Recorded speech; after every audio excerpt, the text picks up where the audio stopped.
Thank you. Please remain standing while the chaplain gives a few words.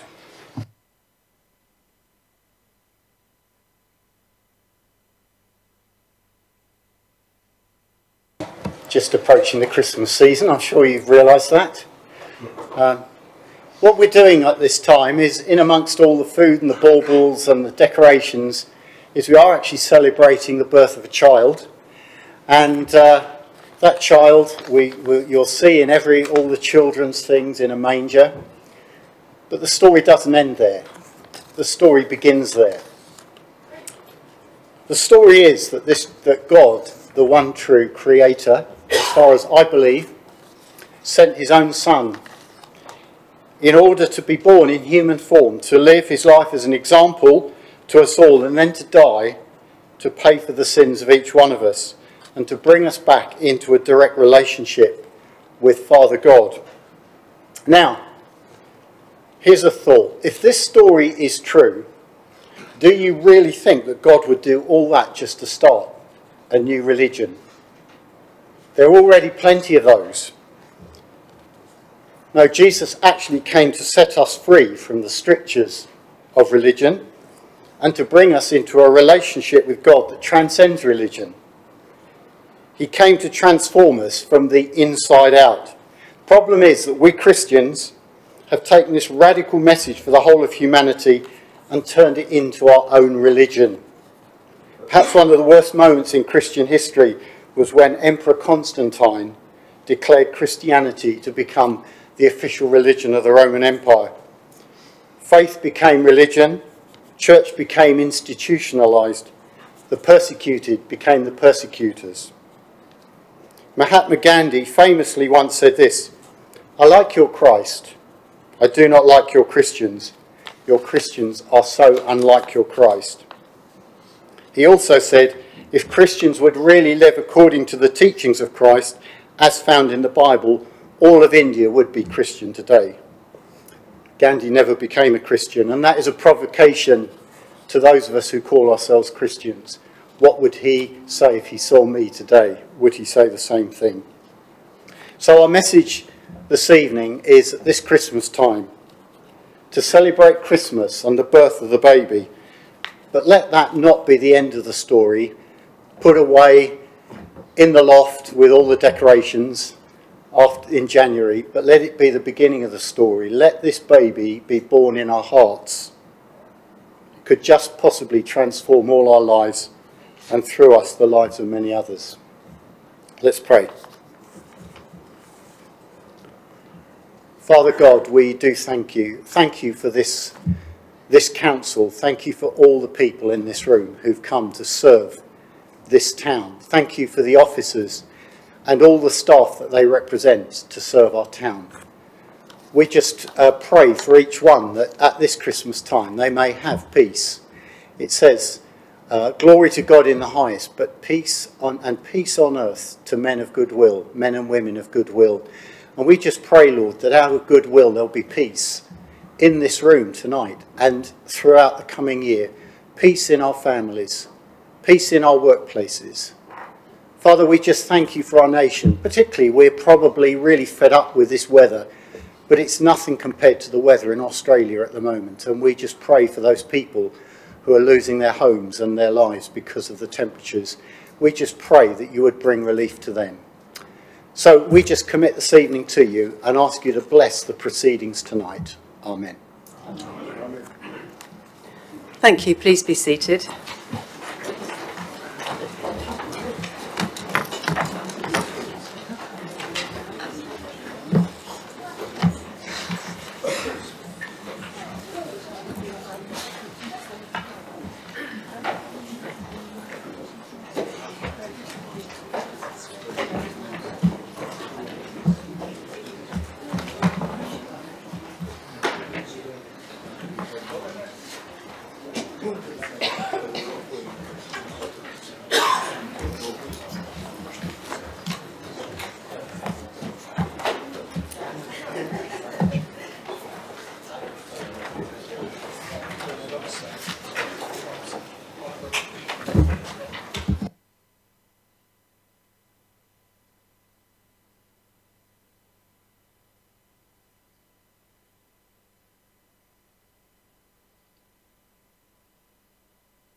Okay, are we all sorted and are we all registered? Yes? Good. Right, first item on our agenda. Right, Councillor Reagan is here. First item is to receive apologies for absence. I've heard that apologies from Councillor Reid. Are there any others? Councillor Attigan. Madam Mayor, can I offer the apologies of Clive Saunders?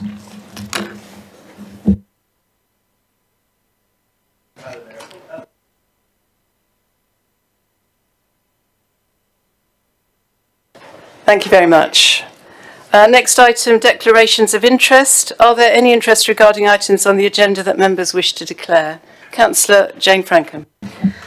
Yes, I'm declaring on item 14. As a county councillor, I'm on the regulatory committee and I've sought legal advice and I will be leaving the room. Thank you very much. Any others? Okay. Next, the Office of Mayor and Deputy Mayor for the next municipal year.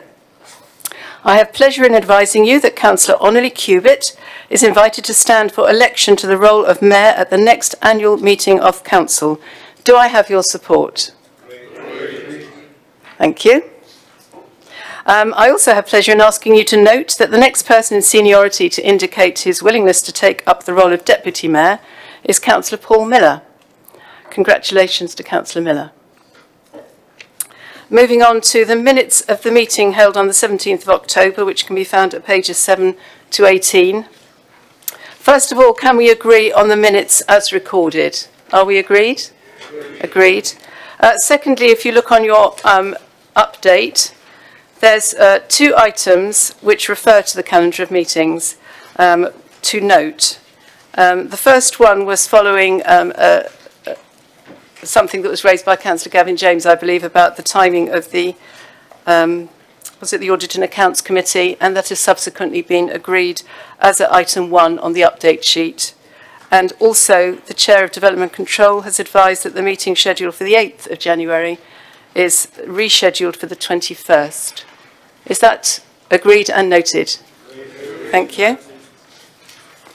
Announcements. I have 2 announcements. The first is to say that I and many councillors and past councillors and officers attended the funeral of the former Mayor George Hood and his wife Davina. It was a moving occasion at which both were greatly honoured by a family that clearly loved them and are devastated by their loss. George and Davina were a real example to us all. Thank you. The other announcement is to say that following consultation with myself, the Chief Executive will be calling an extraordinary meeting of full Council on Thursday the 16th of January 2020 for the Council to agree revised proportionality and allocation of seats on committees to political groups. This date has been agreed with the leaders of all political groups on the Council. Obviously, there has been a big change in the makeup of our Council, and we'll be discussing those changes at item 8 on the agenda. Okay, thank you. I think probably at this stage also my third announcement is I wish you a happy Christmas and peace and goodwill to all men, because I might not want to say it at the end. So, happy days. Right, number 6 on the agenda are questions from members of the public. Now, we have 2 questions. Mr. Gill, the questioner in both cases, is unable to attend tonight's meeting. As the questions are already on the order paper, we will take those questions as written in the agenda and the update sheet, and I will then be inviting the leader and followed by the deputy leader to respond. So first of all, Councillor Attigan as leader, would you take the first one, please? Thank you, Madam Mayor. In response to Mr. Gill's question, as on your order paper, I would just like to say the Council has adopted arrangements for dealing with complaints against councillors. And whilst these arrangements provide that complaint decision notices are made available for public inspection and placed on the Council's website, this is subject to the express proviso that no such inspection or publication will take place if the monitoring officer determines that the decision notices should remain confidential or if they contain exempt information. The monitoring officer has carefully considered this proviso and concluded that the decision notices contain exempt information which is likely to reveal the identity of an individual, and therefore any publication of the decision notices would very likely involve a breach of the data protection rights. The monitoring officer has, however, ensured that the public interest in transparency of the decision is met by making public and placing on the website instead the letters of censure to the councillors concerned, detailing the nature of the breaches of the Code of Conduct. Thank you. Thank you very much. The second question is on our update sheet, and can I ask the Deputy Leader to respond, please? Thank you, Madam Mayor. This question asks me to state if all council members have attended an equalities course and what proactive steps the council is taking to make sure that where racism by councillors is suspected, that is tackled immediately and courageously. The council takes its responsibilities under the public sector equality duty within the Equality Act 2010 very seriously. Information outlining these responsibilities is included within the induction sessions for new members and supplemented by an e-learning training session which members are encouraged to complete. This is, of course, in addition to other training that members may have completed in their roles outside of the council. The Code of Conduct for Councillors adopted by BDPC outlines, amongst many other things, the obligation for members to treat others with respect and not to do anything which may cause the council to break any of the equality enactments, as defined in the Equality Act 2010. Any complaint received against a councillor who is believed to have breached the Code of Conduct would be managed in line with the arrangements for dealing with complaints against councillors, which is within the council's constitution. The Code of Conduct, which is also included within induction sessions for new members to the council. I would suggest the most important element of this question is the questioner's reference to courage. I would ask all members and officers to reflect on this. Why is courage required? The key to this is the difference between intent and impact. Do we all in this room have the courage to ask for feedback from others to see if our impact on others is the same as our intent? Are we all courageous enough to give that feedback when we perceive someone's behaviour hasn't had a productive impact and one that probably wasn't intended? Inclusion is seen as a universal human right. The aim of inclusion is to embrace all people, irrespective of race, gender, disability, medical or other need. It is about giving equal access and opportunities and getting rid of discrimination and intolerance. It affects all aspects of our life. Inclusivity means it is a job for us all to create an environment where everyone can bring their best and true selves to their role here in the council. Indeed, to be valued for the benefit this brings to us and our communities. In our role as councillors, this lesson becomes something much larger and more profound. It is a lesson in justice. In this season of goodwill, I would ask all members to welcome the real challenge of goodwill and justice for all, to be courageous, provide feedback, and importantly, to listen hard when we are being told that our impact of our actions is out of step with our intent or our self-perception. These are lessons that we can all learn from. Thank you, Madam Mayor. Thank you for that very thoughtful answer. Thank you. Next item is petitions. We have no petitions this evening. So we move on to item number 8. And yes, there's been a bit of change around here. So let's just do a little word of explanation first. So councillors have all received a briefing note from the Democratic Services Manager outlining the position that we find ourselves in following the resignation of 9 members of the Labour group and 2 members of the Independent Forum, and the subsequent creation of a new group, the Basingstoke and Dean Independent Group, consisting of those 11 members. Those members are Councillors Ashfield, Cousins, Harvey, Laura James, Phillimore, Potter, Tilbury, Tomlin, Janet Westbrook, Michael Westbrook, and Councillor Wooldridge. The appointed leaders of those 2 groups are Councillor McCormick for the Labour Party and Councillor Tilbury for the Independent Group. This leaves us with quite a different composition of the council, with a subsequent need to revise our committees according to the new proportionality. This hasn't been possible to achieve in time for tonight's meeting, although it is the aim of the group leaders and officers to agree on the rearranged committees as soon as they possibly can. Therefore, as we've heard in the announcements, an extraordinary meeting of the council has been arranged for the 16th of January, at which the new arrangements will be presented for ratification. And this should be a single item agenda, so it'll be a nice quick meeting. In the meantime, the proportionality remains as is. And until it can be reworked, the councillors who have changed groups will have to relinquish their places on committees. So we therefore have vacancies temporarily where the former Labour and Independent councillors sat. Just to say that between now and the 16th of January, there are 2 scheduled meetings, committee meetings, EPH on the 9th of January and Many Down Overview Committee on the 15th of January. In a minute, I'll be asking the Labour group to propose their changes. But before we go to the details, this is a big change to our council. And before we go to the actual resignations and appointments, this is an opportunity for any general points that members might like to make. Councillor Rattigan.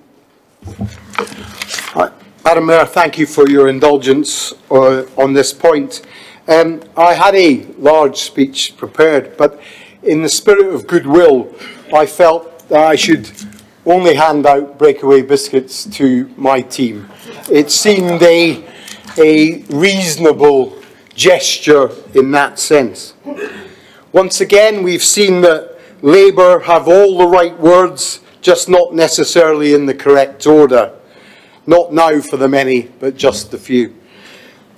We have, as in the Independents, Labour Light. And in the same way as we all know that full-fat Coke is bad for you, that new Labour Light of saccharin at the back of your throat does seem to catch.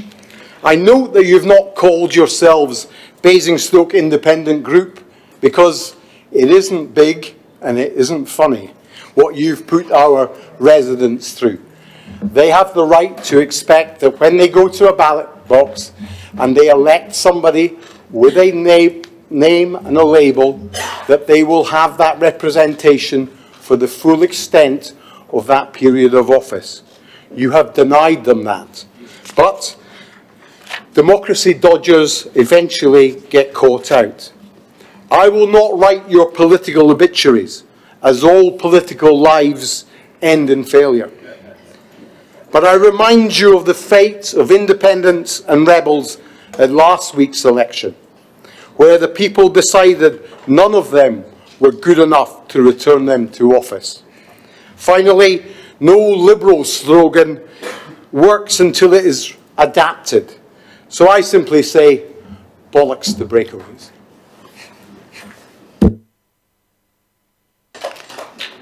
Thank you. Councillor Regan. Thank you, Mayor. Just like to say a few words.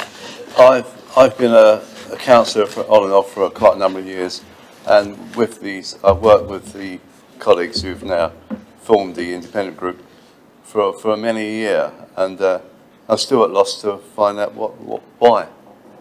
I've pleaded with them, wrote to them, but none of them has had the decency to reply to me. Well, I find quite heartbreaking and very disappointing, and I will wish them a Merry Christmas and a Happy New Year, but if it was Easter, I'd say Judas.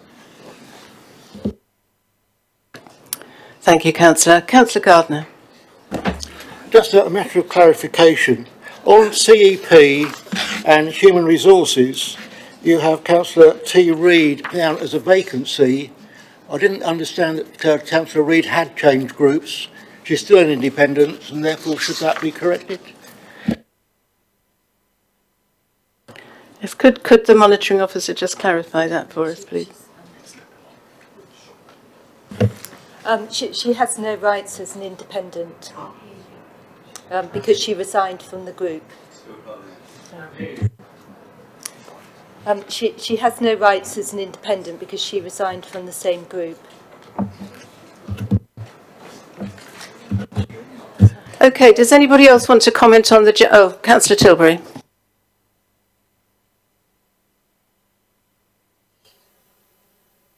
got the other one, there we are. For clarity, Councillor Reid didn't resign, but obviously with myself and Councillor Tomlin leaving the group, effectively, it ceased to exist, which is the same problem that I've had in the past on a number of occasions.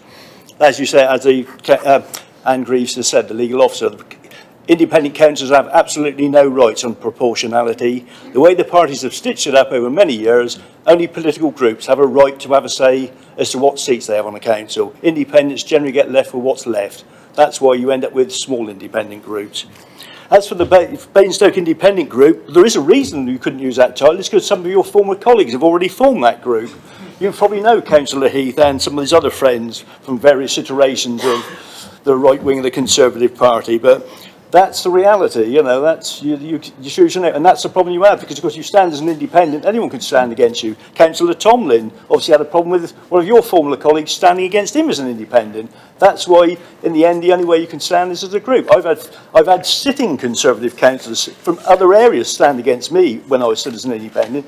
Independents find it very difficult, but at the end of the day, you know, I'm very sorry for what's happened to the Labour group. I've had a lot of friends over there over many years. But at the end of the day, you know, you need to learn why you lost last week. You know, when places like my mother's hometown of Hartlepool nearly go Conservative because of the Brexit vote, are only safe from going Conservative because of the 10,000 votes from the Brexit Party, you are in real trouble. You need to reform, you need to sort out your problems nationally and whatever. My family came to this country from Holland to escape religious persecution. And I'm quite sad to see that they're now suffering that in the Labour Party, and some, not from the people here. I know they're all decent people, but the trouble is, over the country you are, and that's the reality, and you won't accept it. When are you going to throw Ken Livingstone out? Thank you.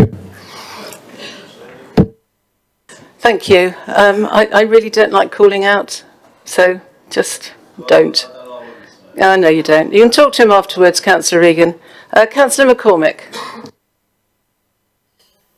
Thank you, Madam Mayor. I'd just like to state for the record that we are not persecutors in the Basingstoke and Dean Labour Group. Thank you.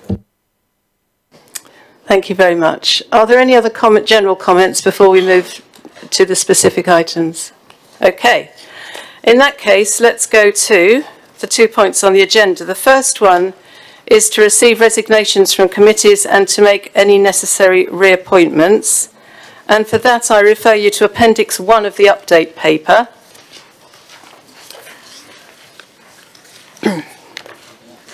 Noting that obviously Labour Party members have been inserted in place of the former Labour Party members, but also that Councillor Nick Robinson has been appointed to the Audit and Accounts Committee. If you've had a chance to look at all that, can I, without reading it all out, can I take it that we are all agreed in the interim until we can do the final ratings, that's okay? Councillor McCormick. Thank you, Madam Mayor. I am in agreement with the contents of the paper, apart from a few tweaks. First of which is Councillor Keating wishes to come off DC. The second one is Councillor Paul Frankham wishes to go on to the IDC. And the third one is we've got 3 reserves listed on the Audit and Accounts Committee. Could you just do it slightly slower? So that's Councillor Keating off DC. Off DC. Councillor Paul Frankham to go on to the IDC. And on the reserve list on page 11, we have page 12, it's Audit and Accounts. We have 3 reserves and we have vacancies on the main committee.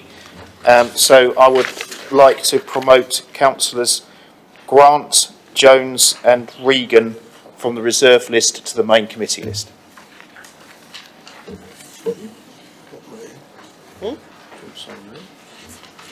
Okay, thank you.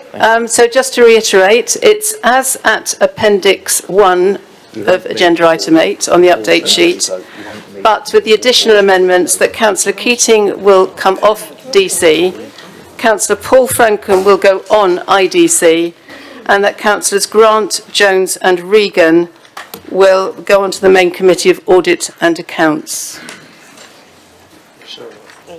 Is that okay by everybody? This is obviously for the time being. Yes? Agreed?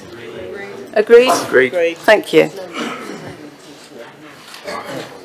Now, one other item on that section, we do need to appoint a chair of scrutiny.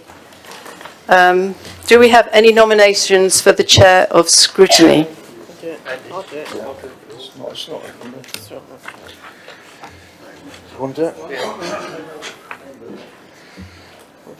Do we need to do this now? It's not meeting. You don't have to do it right now. Yeah. I would respectfully suggest we leave it till the proportionality meeting. Thank you. There's no meeting. Oh, I'm sorry. I have to inform you that we do have to do it now in case of the call-in. I know there isn't a scheduled meeting, but there might be a call-in. So if you could, I'll give you a few minutes to work it out. Well, we have a volunteer in the form of Councillor Paul Frankham. Okay, thank you. Do we have a seconder? Councillor Jane Frankham. Do we have any other nominations? I don't think that would work. It's got to be a member of the committee. It's got to be a member of the committee. It's got to be on the screen. He is on it. Is it Paul Franklin? He is. Paul Franklin. Paul Franklin. Yeah. That's fine. Are we all agreed? Thank you very much. One final item in agenda item 8 is outside bodies. We've just got one vacancy that's lingering on, and that is for Carla the Arts. Are there any councillors who would like to take that one up? Not tonight. Okay, thank you. Well, let's move on to item 9 on the agenda, which is the adoption of the Wootton St Lawrence Neighbourhood Development Plan. Councillor Raffel. Well, Madam Mayor, 28 minutes of looking at ourselves. At last, something about looking at other people and the good work that they've done. Item 9, 2 recommendations. I ask and formally propose them to the Council, Madam Mayor, that we make this neighbourhood plan with immediate effect, and that we congratulate the local community and the neighbourhood planning group on their work to develop the plan. The plan is set out. It's not one of the longest plans that we've seen, which I'm sure will be a relief to members who've read it. And of course, it is the part of the borough which will see the most significant change over the next 10 or so years, with part of its parish being affected by the Many Down development. It's for that reason the neighbourhood plan does not propose to allocate any further land for new housing, but acknowledges, of course, in the way that it's written, that there can be opportunities within their settlements for sensitively designed new homes within otherwise built-up frontages, which do not detract from the character of their surroundings. It's been a terrific community effort over 5 years, I'm told, where 2 strong villages have had to work together in order to bring this plan to fruition. So I do formally, on behalf of all of you, congratulate and ask you to support the recommendation that congratulates the planning team and all the volunteers and local people who've given their support to this neighbourhood plan. And I look for a seconder who may be quite close. Councillor Tristan Robinson, would you like to speak in support? Thank you very much, Madam Mayor. It is a pleasure to second the Wootton St Lawrence Neighbourhood Plan. The plan covers the villages in my ward of Wootton St Lawrence, Ramsdale and the settlements of Westheath and part of Charter Alley. I'd like at this time to say a huge thank you to the Neighbourhood Plan group who pulled this together. We've got Maggie Richardson, Jane Snow and Charlotte Greaves here tonight, but also Sarah Curtis, Vincent Haynes, Lynn Childs, Caroline Atkinson, Helen Jameson, Hazel Taylor and Hugh Drummond, who formed the Neighbourhood Plan group, who've worked tirelessly for 5 years to make this happen. We in Wootton St Lawrence and in the ward more generally have had to face up to the fact over many years that we have got to cope with Many Down. And as the portfolio holder said, that means that my ward, and I'll say this rather parochially for a moment, my ward of 998 houses currently will have 3,400 more in the next few years, and we've had to face up to that challenge. And what I would really like to say is I would thank the Neighbourhood Plan Group for taking that, accepting that, and realising that actually by producing a strong neighbourhood plan, we can shape the form, type and scale of development to come in the villages in the future. I'm pleased that 75% of those who voted a few weeks ago supported the plan, and I commend it to you all tonight. Thank you. Thank you very much. Councillor Phillimore. Thank you, Madam Mayor. I too would like to congratulate the Wootton St Lawrence community for developing a neighbourhood plan. However, I disagree with the portfolio holder's foreword that states neighbourhood planning enables local communities to have a real say over the future of their area and ensure that development meets their needs. Sadly, it doesn't. And of the 9 neighbourhood plans already championed by the portfolio holder in this chamber, we learn that 8 are already deemed out of date. Only Kingsclear's remains valid. I bet they're glad they dragged their heels. Frankly, Madam Mayor, these neighbourhood plans were proven to be not worth the paper they're written on. Volunteers and residents across our borough have spent thousands of hours developing neighbourhood plans which they were told were a way of helping local communities influence planning of the area that they live and work in and could develop a shared vision for their neighbourhood. Residents have been presented with referendums to endorse these plans, and even if some were more fiercely contested than others, we live in a democracy and must respect the results of referendums. We're in this position because this administration has managed to lose its 5-year land supply by not building enough houses designated in the Basingstoke local plan, which was supposed to help us to decide where to allocate land for residential use, but has sadly failed. Specifically, not one brick has yet to be laid on the Manydown site after years of consultations and meetings. So, Madam Mayor, the residents who created and endorsed these neighbourhood plans are not getting what they intended and voted for, but instead left to the mercy of speculative development.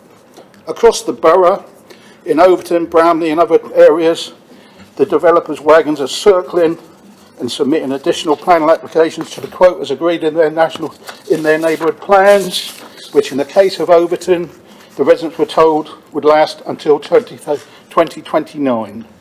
In Oakley, your comments about speculative development have been heard. Let us be clear, Madam Mayor, the threat of overdevelopment of these communities and wards lies solely at the door of this administration and their abject failure to build enough houses in the right places. Whether you're independent, Labour or Liberal, there's only one administration that's responsible for this debacle. It's the Conservative administration.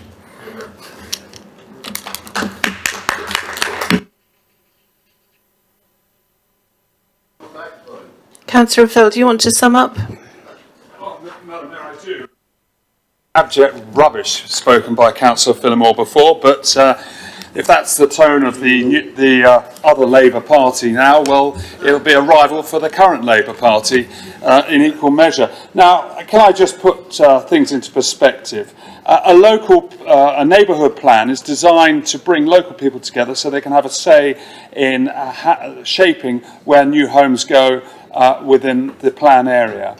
Neighbourhood plans will still have effect going forward. They are required to be revised because our local plan is required to be revised. That has absolutely nothing to do with housing land supply. He's conflated 2 different issues and tried to make the best out of it he possibly can, but he's got it wrong. We have to revise our local plan. And the reason for that is something that he fully agrees with, I understand, Mr. Mayor, is that he thinks that we should be building more houses. The government at that time agreed, and that's why we've got to find more homes in our borough. And then to turn around and say, well, it's all the Conservatives' fault that this hasn't happened. Again, he fundamentally misunderstands the problem. At the current moment, there are 6,000 planning permissions granted in this borough. Now, the council, the Ipswich administration, can't do anything more to get more permissions granted if the developers aren't building. Now, this is a problem that is a national problem, not a local problem. And to try and conflate it all just for local reasons, or because he just simply doesn't understand the problem, is failing his residents and going to cause them to have more concerns about what is happening locally than they should have.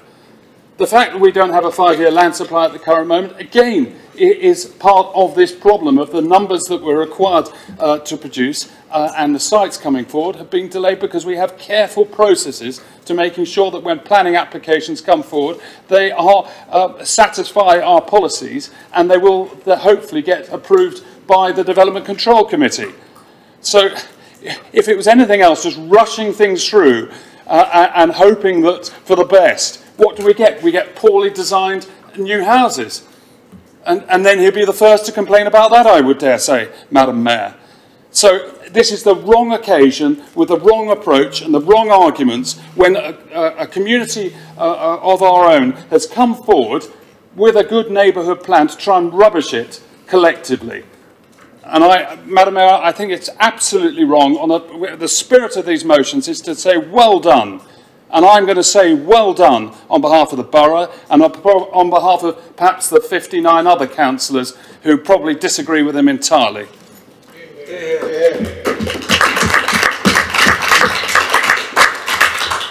Well, thank you very much.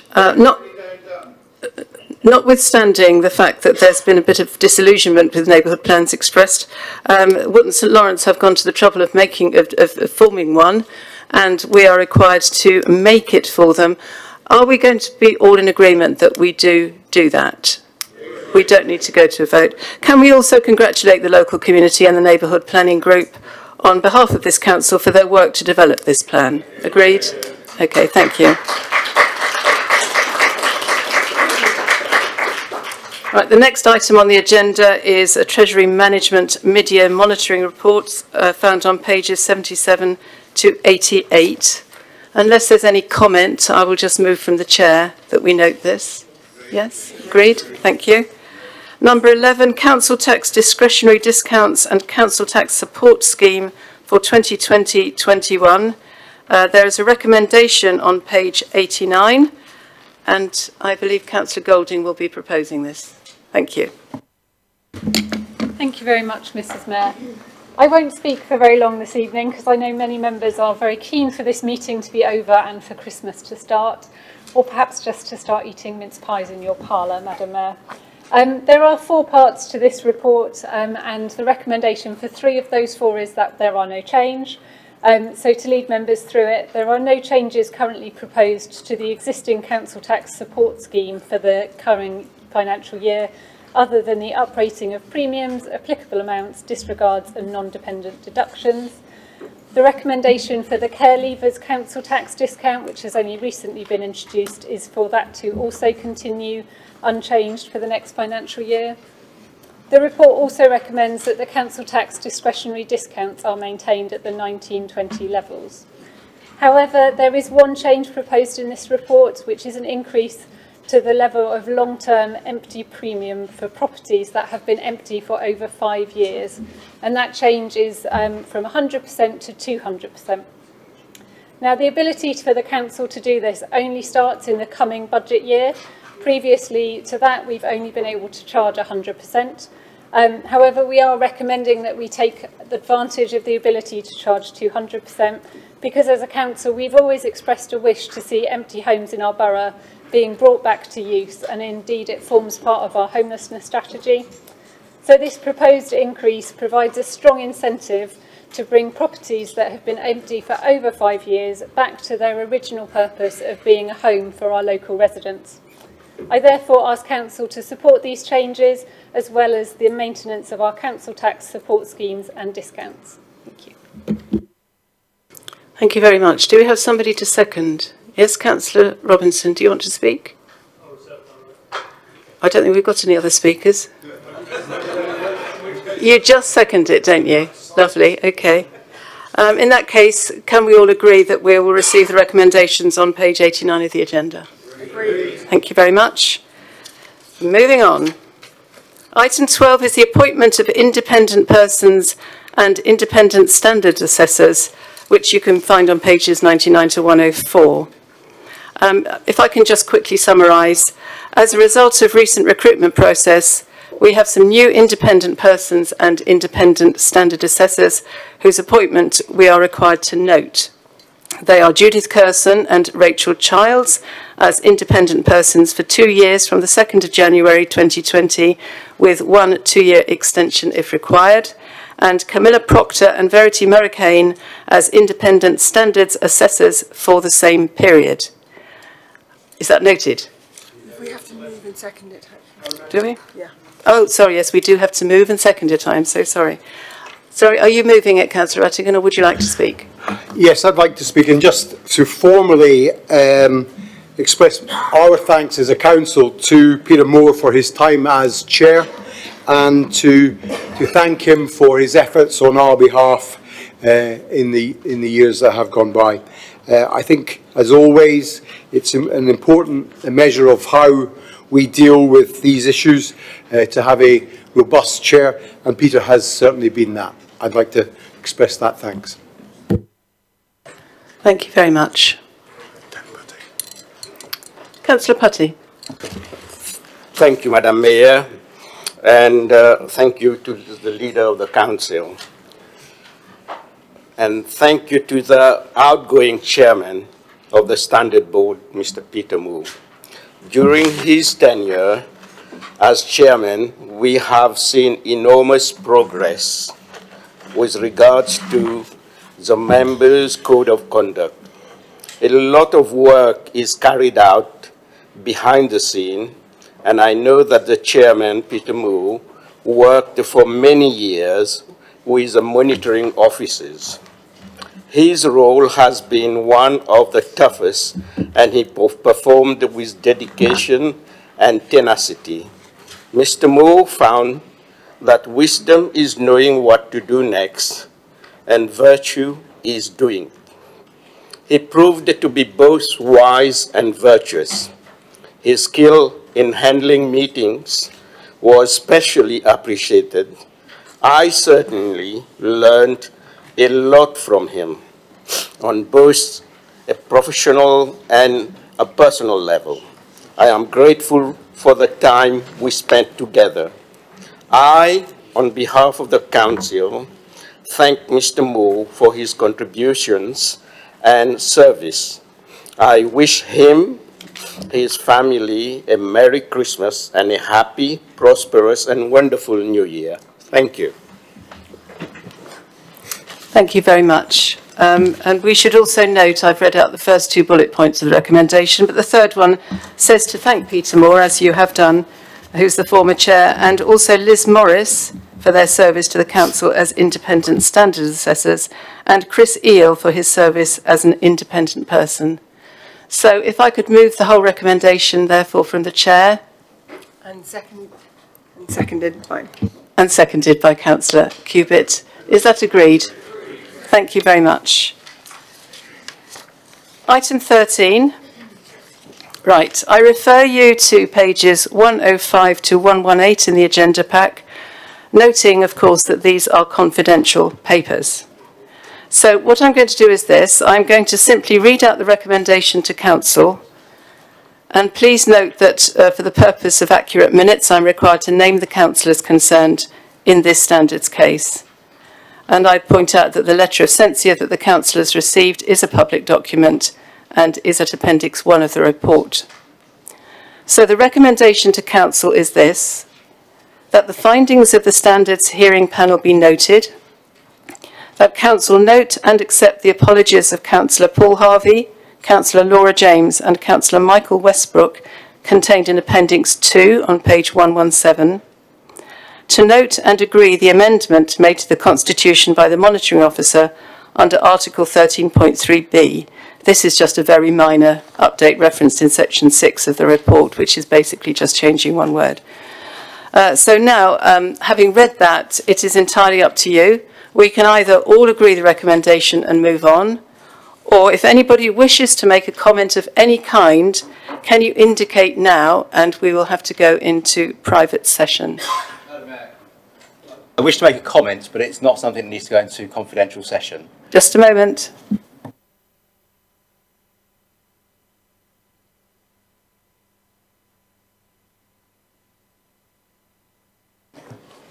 I'm advised to be super cautious, Councillor James. Madam Mayor, I'm absolutely certain, because it doesn't involve anyone other than me, The only point I wish to make... Okay, just a minute. We're going to trust you, Councillor James. Off you go. Yeah, it's only to, obviously in my daytime life, I deal with lots of sensitive data. And as you'll be well aware as a Councillor Taylor, sometimes surnames are similar or the same. And I just want to make it absolutely certain that anything we put in the public domain must clearly say Councillor Laura James, so there is no confusion, because otherwise my career is at risk. And I don't want that. Thank you. Thank you. I am with you on that. I think there are at least 3 Taylors in this council, aren't there? Okay, that's fine.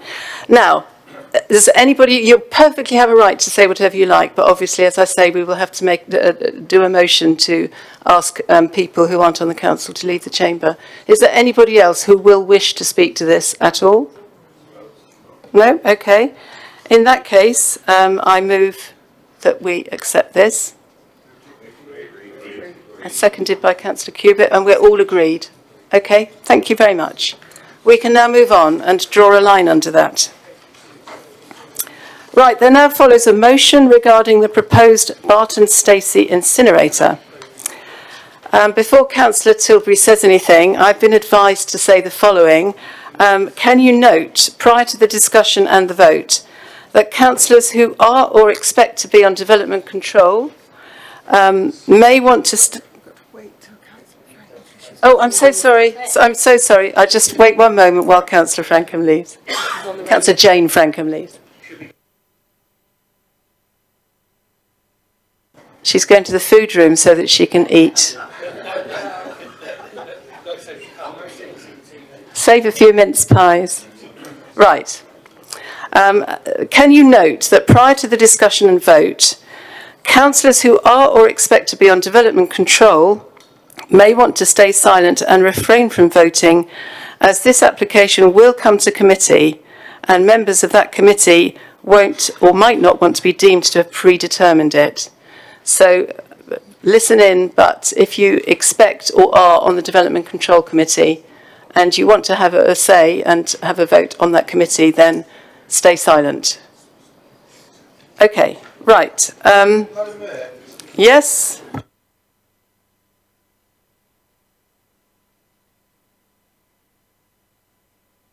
Try that one. Surely people on that committee, if they've got concerns, they should be raising it here, should they not? Even if they don't make a decision and vote. Surely they're allowed to do that. It seems a nonsense that we have these things and we're being disbarred all the time as councillors. And the way we're going lately, I'm just not happy that people can't actually stand up and say things. But that's where I am. Can I just deal with this one first? Can I ask Anne just to give some advice on that, please? The issue is that it is likely to come to Development Control Committee if members call it in, because it's likely to be a sensitive matter and we're consulted as a neighbouring authority. And therefore, if councillors who are on that committee stand up now and object to the application, then they will have predetermined themselves and they will put themselves in a position where they cannot then vote at the Development Control Committee. So it's entirely up to councillors, but that is my advice. Councillor Tilbury. Yeah, thank you, Madam Mayor. If it helps, unfortunately I was given some forewarning of this. I thought the idea of making us put the motions in early was to avoid this, but fortunately Anne gave me some warning, so I've had a bit of time to slightly rewrite. So I've rewritten the last paragraph. If I could give that to you and you could read that, that would obviously, and it resolves the issue about people on DC then. Makes it a bit simpler. So.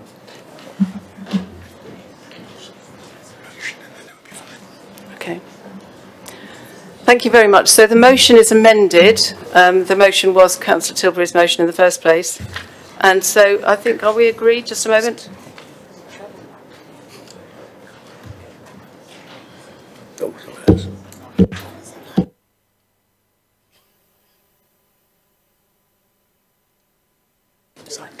Okay. I will therefore, if I read out the amended motion first of all, so that you're all clear what we're going to be discussing. It's just the final paragraph. I'm just asking if it's the final paragraph. But he wants, sorry, he wanted it to remove. It's just the final paragraph. I think he was just swapping. Yes, he wants this unchanged. Yeah. And this paragraph Yeah. be Yeah. replaced by that paragraph. So that's the new paragraph. Okay, can I borrow that? I don't know where mine is. Okay.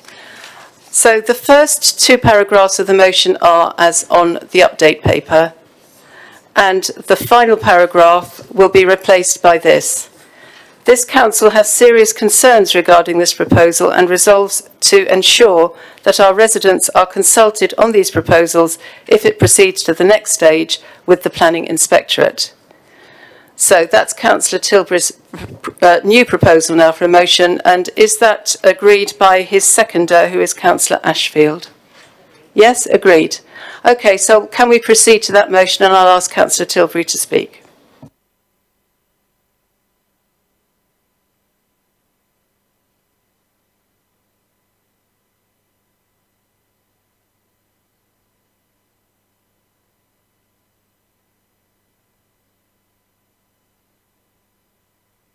Thank you, Madam Mayor. Yeah, so it's like a change of tack here in this case, then. But obviously, for those of you who aren't aware, basically there's a plan to build an incinerator right on the, as they call it, a waste-to-energy facility. But it's basically just an incinerator that produces some electricity.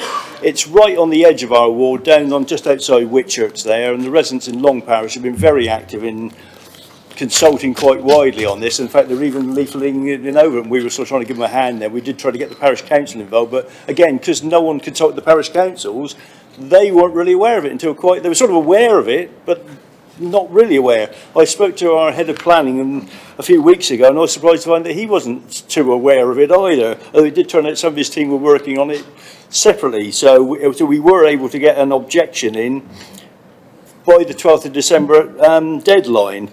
To the first question, we were a statutory consultee on there, but again, the lack of sort of consultation generally, and I know Tess Valley have basically said they don't believe there was enough consultation on this.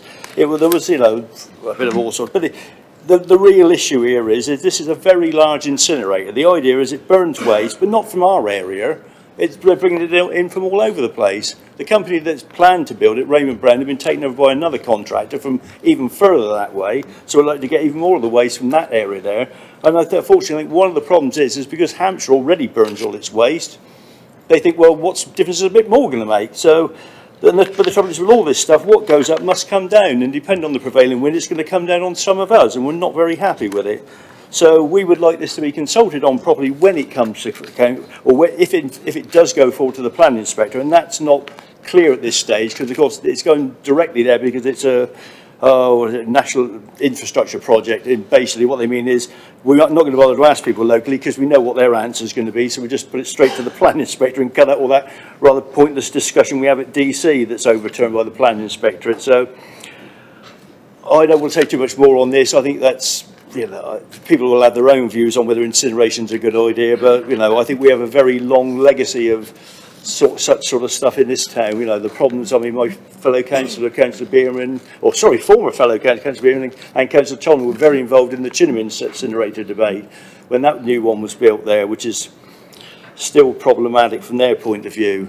And the trouble is all over this borough, we've had a legacy of the industrial past. When I worked in factories where we had all sorts of dreadful chemicals. Our next door neighbour at Smith's Industries thought it would be a brilliant idea to dump all their radioactive luminous paint next to our social club when I worked at ITT. So those who worked at Thornycroft will remember that they used to dump all their cyanide salts right next to the West Ham borehole, or the original West Ham one out that way there. So all these sort of problems are coming back to haunt us. But the last thing we need is to be creating more for the future. Incinerating is not a good idea. It's a 19th century technology, or even 18th or earlier, and we really should be looking at this now. And I've tried to find out what the CO2 emissions from this would be, and no one seems to know. So I think I'll follow on to my colleague. Thank you. Thank you, Madam Mayor. Thank you very much. Councillor Ashfield, do you want to speak now or later? No, thank you. I would like to take this opportunity to refer to the Council's draft plan 2020 to 2024. There are a few key pillars of the draft plan which conflict with having a gigantic waste-to-energy incinerator on the border of our borough. Number one, supporting local communities. Wilburata has not acknowledged the heritage assets and conservation area in parts of our borough within the 5-kilometre radius of the proposed site. The development will impact the visual amenity from the large chimney stacks the smell of smoke plumes and the light interference in an area of outstanding natural beauty. The building at 185 metres long, 46 metres tall with an 80-metre chimney, twice the size of Winchester Cathedral, will blight the landscape. Number 2, improving health and mental well-being. This is hardly going to encourage residents to enjoy the natural beauty of the North Wessex Downs. This year, the Public Library of Science linked environmental pollution to deteriorating mental health. Number 3, responding to the climate emergency. Where do I begin with this one? Think back to the motion unanimously passed in July this year in this chamber for the borough to be carbon neutral in 10 years' time. Now is the time to respond radically to how we all consume and dispose. Incinerators need feeding, and rubbish is not a renewable resource. Number 4, improving air quality. Far from improving air quality, there is no doubt that this would be a major setback. We need to consider air emissions and toxins generated not only from the incinerator itself, but also the nitrous oxide emitted from the estimated 400 HGV movements per day, which are known to affect child development. Again, the proposal has so far neglected to consider the impact on our residents in Basingstoke and Dean. Number 5, improving biodiversity. Unlikely.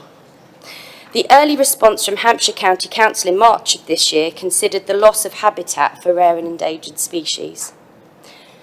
Number 6, improving river and landscape quality. No. With the river test just a kilometre away, I don't expect an incinerator the size of Battersea Power Station to be contributing to improved water quality. And finally, number 7, supporting jobs and business growth. Yes, you might hear an argument which sets out employment opportunities this would bring, but the knock-on impact to local tourism, crucially agriculture, could be devastating. This proposal clearly contravenes many of the core objectives of this Council's plan for the next 4 years. I therefore urge all members to support this motion. Thank you.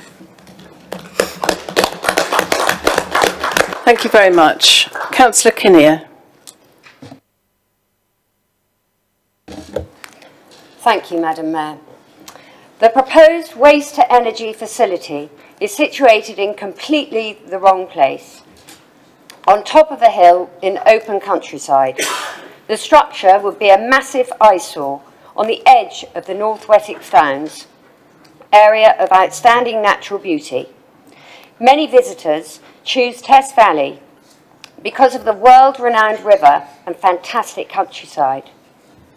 A huge incinerator on the banks of the River Test will do nothing for the tourist economy, landscape and visual impact, cultural and heritage, and the associated impacts on quality of life. There are concerns regarding traffic pollution and the impact it will have on the highway network. There is a prediction of 400 lorry movements per day for the new facility, and bearing in mind the rural location, the estimated 50 staff will inevitably drive to and from the facility, meaning another 100 movements per day.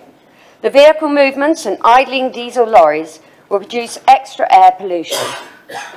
The Test Valley is an area of acute water stress, and CPRE Hampshire has strong concerns about the water implications of the proposed incinerator.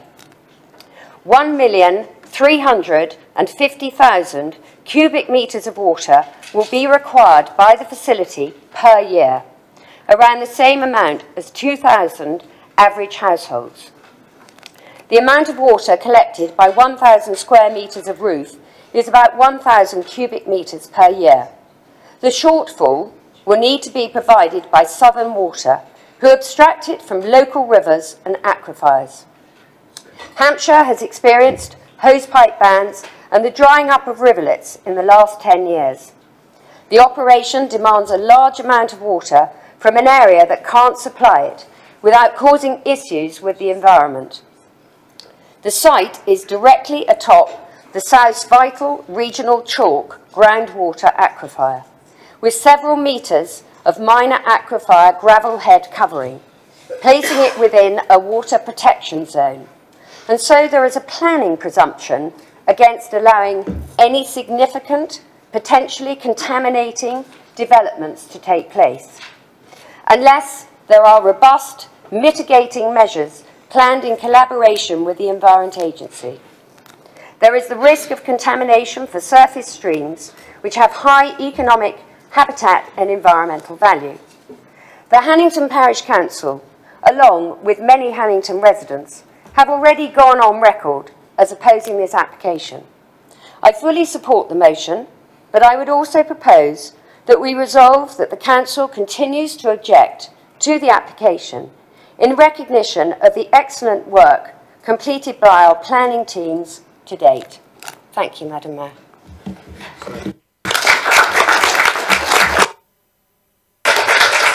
Thank you very much. Councillor Eaches. No, you don't wish to? Okay, Councillor George.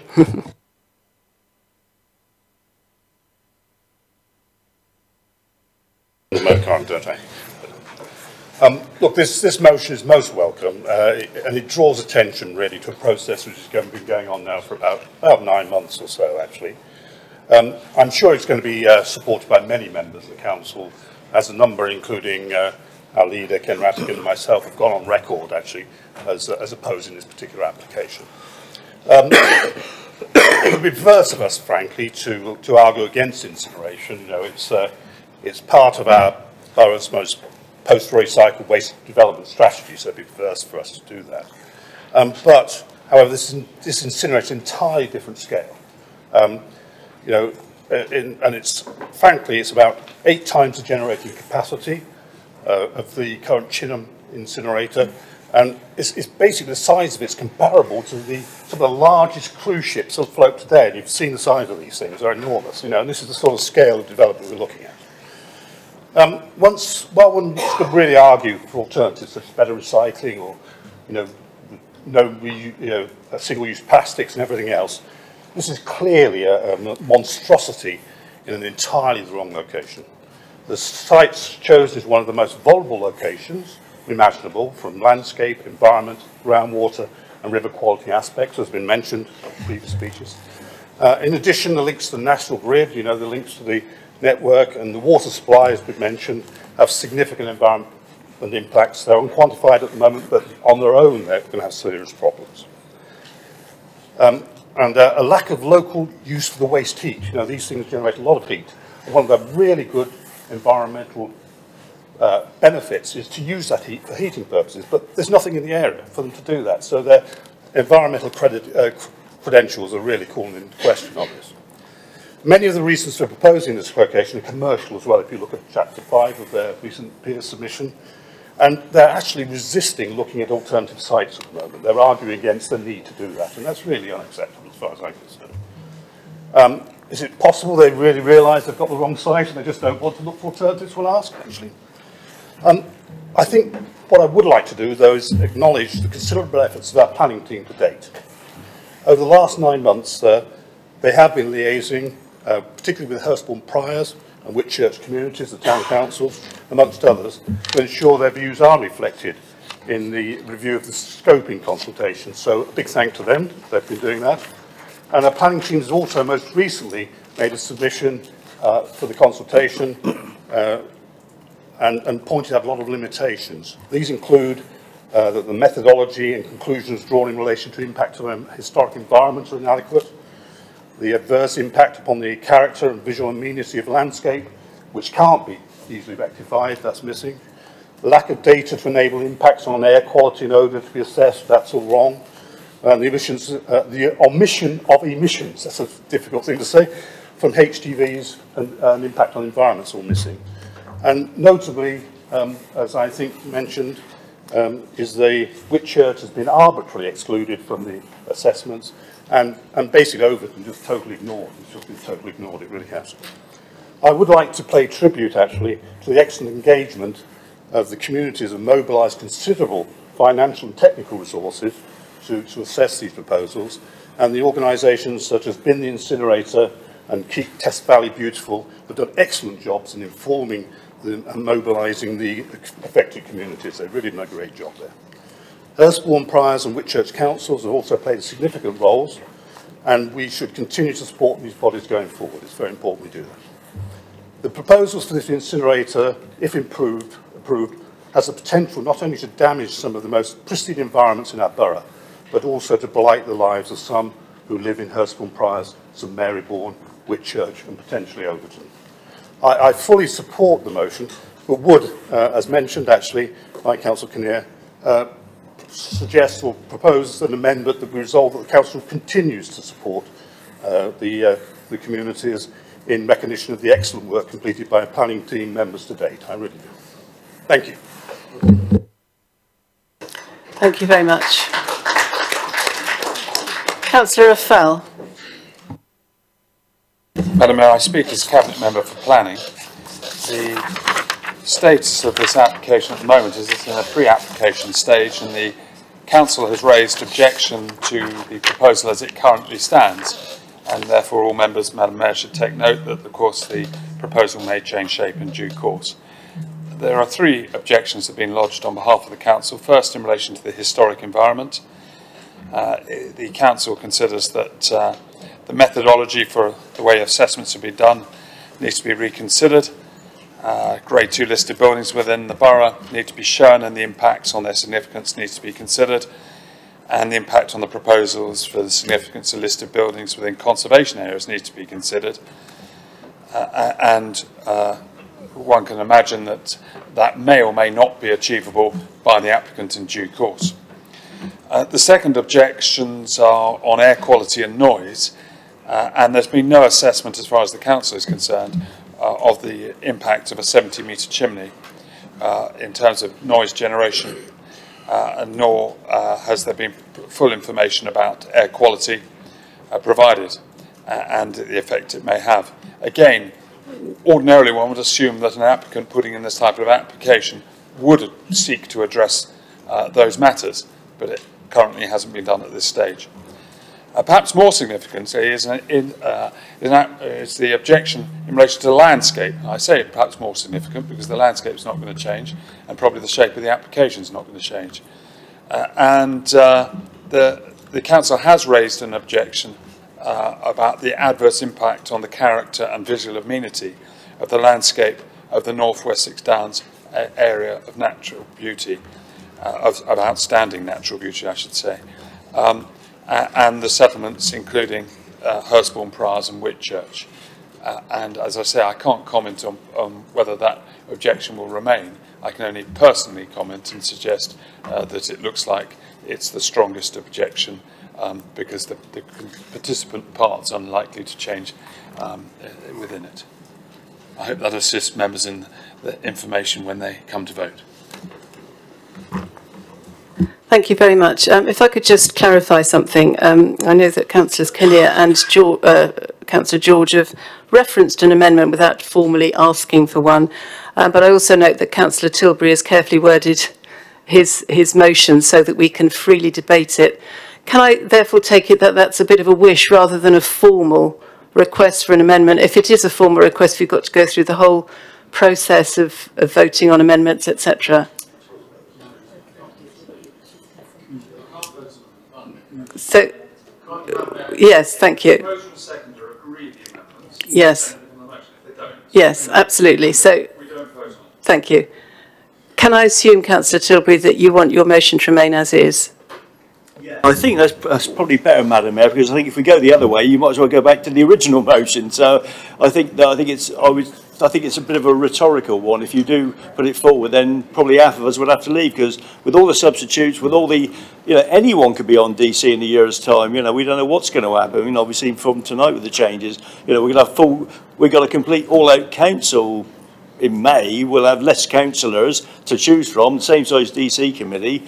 By the time you've got reserves on, no one's going to be expressing an opinion. So I think, the officers are right. If we are going to have some say on it, I think that's the main issue. The concern was, whereas with Test Valley, they actually voted to object, we didn't get to vote to object, and I think that was the purpose of the motion initially. But if we will get to, when it comes forward, I think that's the main thing. If we express our concerns now, they might just clear off. Thank you. Thank you. Yes, there'll clearly be more opportunity to express what you feel about it and put it more strongly when the time comes. Okay. Can I ask, therefore, Councillor Gavin James, please, to speak? Thank you, Madam Mayor. Much reference is made to this being the wrong location. And I totally agree with that, but I'd say there is no right location. And I think this is something that goes beyond planning and goes back to central government in terms of putting these developments in place and authorising them. It's very clear that we need to reduce the generation of waste. That's the absolute priority. That's what success looks like, reducing the generation of waste. As an alternative, you can reuse some of the waste, find other purposes for it. And that too would be a success. Then we go onto dodgy ground with recycling waste. It's the third option, not the best, and it's dodgy because of all the environmental impacts of all that processing that takes place. Incineration is a failure. Just short of landfill, it's a failure on dealing with our waste. It's a poor outcome. And I don't believe that this country, in any way or form, should be building its capacity to deal with more failure, because it's no good for the environment to do so. So I think it goes beyond registering our objection and our concerns about this and going beyond that and saying these things shouldn't happen anywhere in the country. We do not need to incinerate waste, we need to manage it better before it gets that far. So I will support the motion, and I think it's been said by many in the chamber, if we could make it stronger, I'm sure we would. But this is an appalling idea, and I think our objection should grow much stronger than it probably presently is. Thank you. Thank you. Councillor Harvey. Thank you, Madam Mayor. I think acknowledging that this is a pre-app and then following comments that we've all passed so far this evening, I think is important. In regard to the probability of it being an NSIP, that they're going to use the National Strategic Infrastructure process to get this approved, raises a number of concerns, because that process, which while it might be approved by the Secretary of State with it across their desk with an inspector's report, takes away local decision making. When these things are as important as this application is to this borough, through us, in whatever form we may come to, in whatever committee we may come to, must and should have a say on behalf of our residents. And the fact that that can be bypassed by the choice of a developer, if they choose to go down that route, is a concern. They can quite happily say, we're going to get the Secretary of State to rubber stamp this, whoever that may be, and that would be wrong. The planning process should be used locally on these very important matters. And I think hopefully the developer might listen and choose to do that. It's in their gift to decide how they take their application or try to take their application forward. I think in terms of our views this evening, while we might maintain an open mind in terms of the specific application in front of us for good reason, we can say in general terms, can we not, that we believe this is not in the best interest as currently presented of our residents, either in location or in the proposal we currently see before us, and we have concerns about it such that we would like to see the application amended as it goes through the process. There is nothing wrong with expressing that view under the Localism Act, and I think we're all trying our very best this evening to do so while maintaining an open mind. The fact that the applicant is resisting sequential testing is a concern. Why would the applicant resist sequential testing? Surely this cannot be the only location they are thinking of, and as colleagues have said, they shouldn't be thinking of any location in the first place to promote this particular technology, which is so far out of date. In those terms, I think this motion is well worded and well meant, and I hope the Chamber will support it, and I hope our residents can see that we are serious about this issue, and I hope our colleagues in Test Valley will take that support and agree with us that they will continue to, as strongly as they possibly can, object to this application, and we will do our processes in the right way. But I don't think we can be any stronger in what we're saying this evening. I hope the applicant is listening. Thank you very much. Councillor Jones. Thank you, Mayor. Most of it's been said, but the thing that annoys me a little bit is that we had a meeting yesterday at CEP. We're talking about the environment, and I don't understand why some of this hasn't come forward. It shouldn't need a motion to council. We should be already aware. We don't all live on the borders. Some of us live in the town, so we're not always aware of what's going on. I look towards the Chief Executive to actually say, in future, can we have something brought forward? That's what we got committees for, to discuss these things, and then we can properly debate them here. I will be supporting this motion. Thank you. Thank you very much. Councillor Tilbury, would you like to sum up? I know it's true to interrupt, but yes.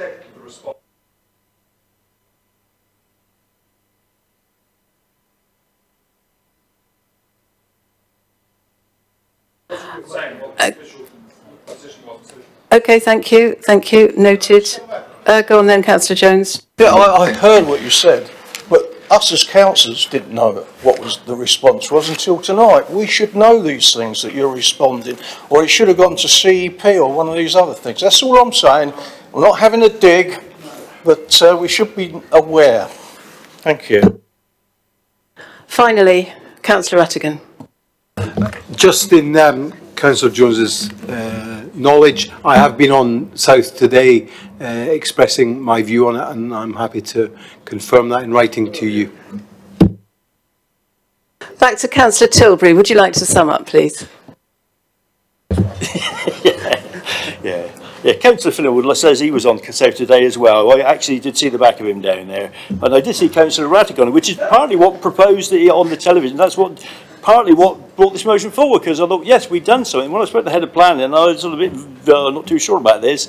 But it is, we did do something, and we did get it in time. But the point that Councillor Jones has made, we didn't really know anything about it. We were aware of it. I saw Councillor Rattigan on the telly saying we'd objected to it, or whatever, you know, I'm not sure what's got the word, without checking it, but we assumed that we had put in an objection, whereas of course it didn't go until the 12th of, well, the due date, the last day, and of course that was some time before, so we all assumed something was going on, but we're not really aware of it. And that's been the problem with this. I'd like to thank all the contributors, Councillor Kinnear, Councillor George, obviously, who's also affected by it, the Whitchurch Councillor, Councillor Raphael, Councillor Gavin James, Councillor Harvey, obviously Councillor Jones and Councillor Rattigan for all their input into it. And I mean, one of the issues that came up when I looked at other places where they built these, they were on industrial estates in the north of England where they clearly think that's okay. And sadly, when you looked at them, there were very few objections to them. And of course, because people just saw them as something on an industrial estate, whereas here in the countryside, unsurprisingly, people have got a bit agitated about it. And as Councillor George said, I mean, they were running round over it, and I sort of give them some help because they tried to leaflet my road twice because they obviously didn't know the area. But that's how committed these people were. Yeah, we tried to get them in the parish magazine, had some resistance from the parish council in Over, and for some reason. But, you know, it shouldn't be left to a group of dedicated individuals and rather elderly residents to be wandering around Overton in the pouring rain for us to find out what's going on. And for us, you know, this needs to be done better in future with these out of area ones there, because too often we think someone's doing something about it, but we find out that it's maybe not doing as much as we thought they should be doing. So I'd like everyone to ask everyone to vote for the motion and wish everyone a happy Christmas and a happy New Year. Thank you. Thank you. We're not quite there yet. So as far as the motion itself is concerned, I sense an air of unanimity. Is that correct? Are we all agreed to support this motion? Agreed. Thank you very much. As amended, yes. Okay, one abstention. Everyone else agreed? Yes, thank you. Councillor Still. Yep. Can we just ask Councillor Jane Frankham to come back? Oh, okay. Do you want to go to a vote, to an electronic vote?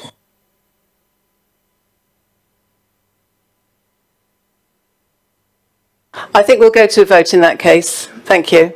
Okay.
Wonderful. Has everybody voted who wants to vote? Yes? In that case, the motion is carried with 39 in favour. Thank you very much. Right, moving on, we have 2 questions on notice. The first one from Councillor Kinnear to the Cabinet Member for Homes and Families. Councillor Kinnear. Thank you, Madam Mayor. As per the order. I'm so sorry to interrupt you. I omitted to wait for Councillor Jane Frankham to come back into the room. So just 1 minute and you can do it again.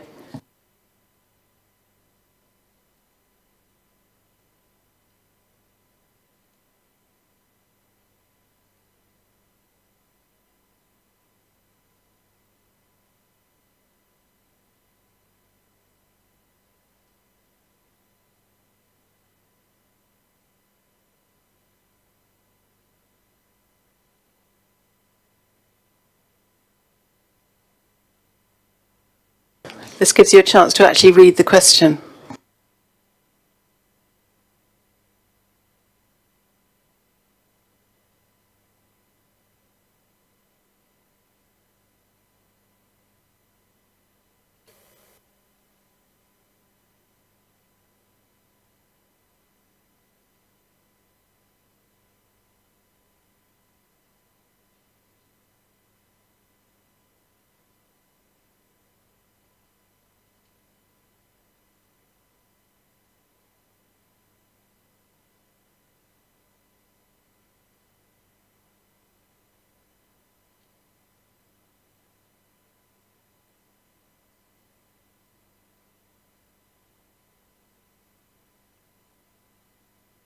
Okay, welcome back to Councillor Jane Frankham.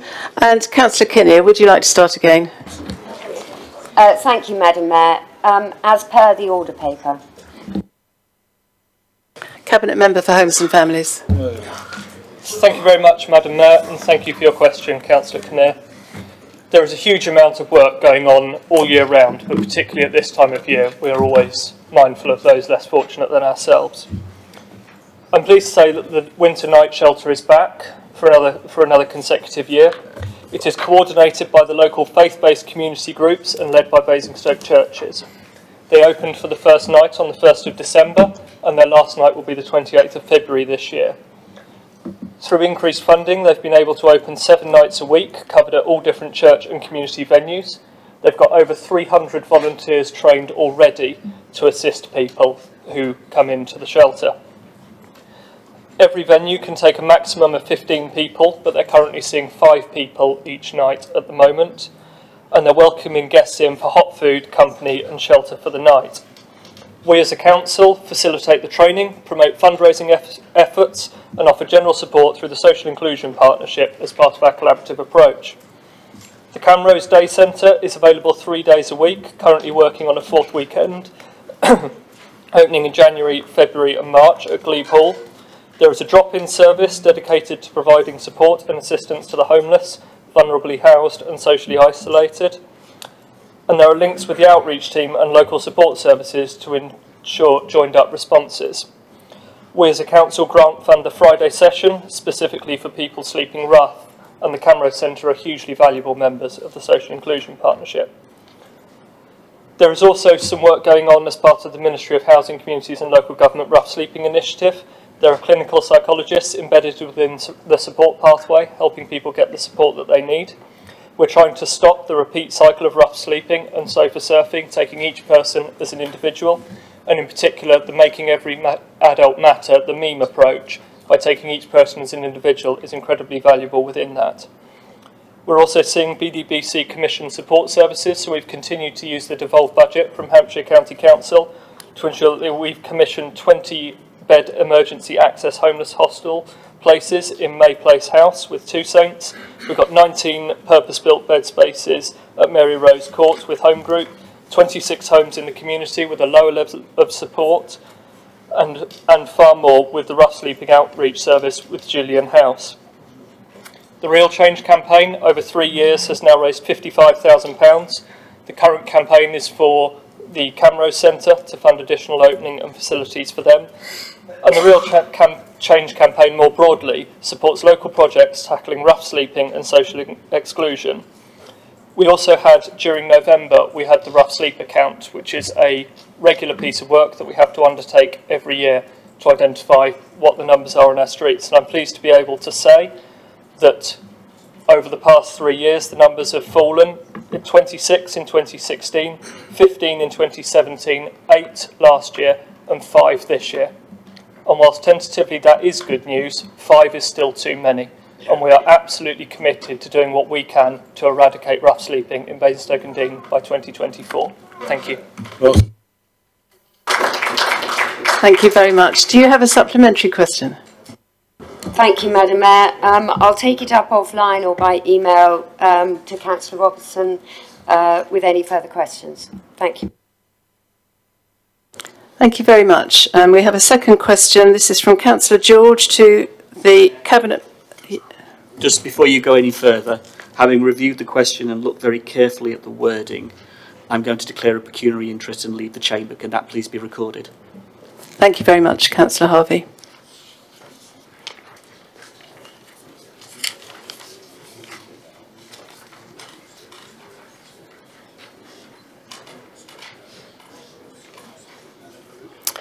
Councillor George. Thank you, Madam Mayor. The question has on the order paper. Thank you. Councillor Fell. Madam Mayor, may I thank... Sorry to interrupt, Madam. Yes? Sorry to interrupt, Madam Mayor. I'm going to do the same as Councillor Harvey. Thank you very much. Bye-bye. Anybody else want to go?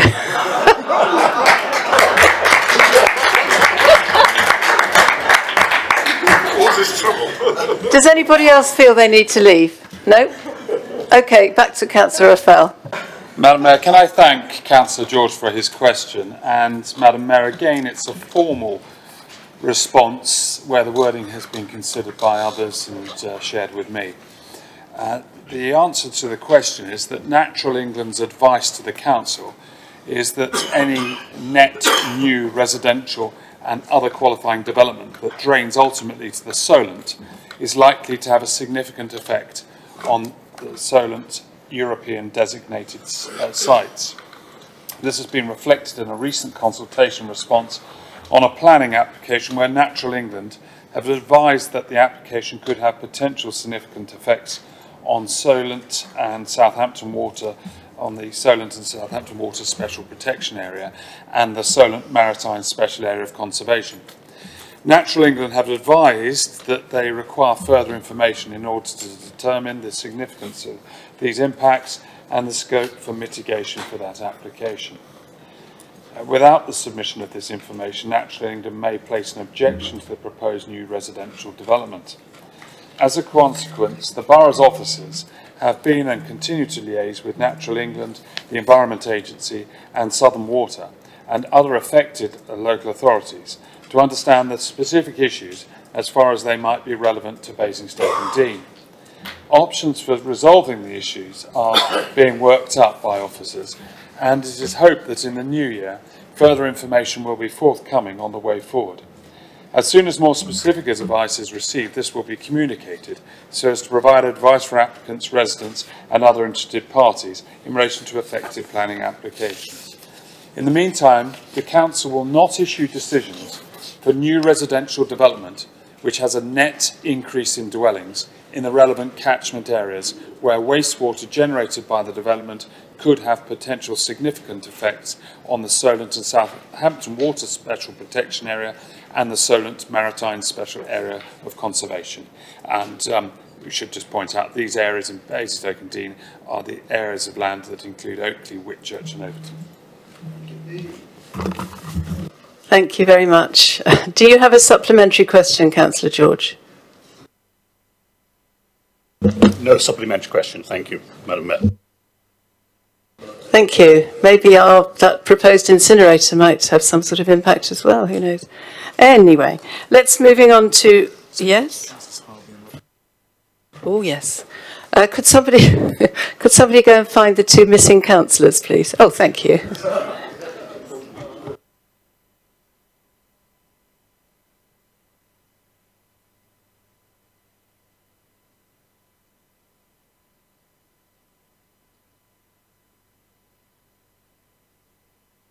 Right, moving on to agenda item 16, questions to the chairs of committees or to the Cabinet. There are minutes of 11 meetings listed. Are there any questions? And if so, please would you name the meeting and the page to which the question refers? I'm sorry about that. I don't seem to even have the minutes. Has anybody got them? So you'll have to just obviously have looked at it beforehand and know what you want to ask. Are there any questions? No? Very good. Thank you very much. In that case, items 17 and 18, the confidential item has already been dealt with. So I think that concludes the proceedings, except for one really important thing. We're 6 days away from Christmas and we do have a tradition, which I'm going to keep going, that we all have a little drink in the parlour right now. So the Deputy Mayor and I will be drinking together and I hope that you will join us just for a brief time. Thank you.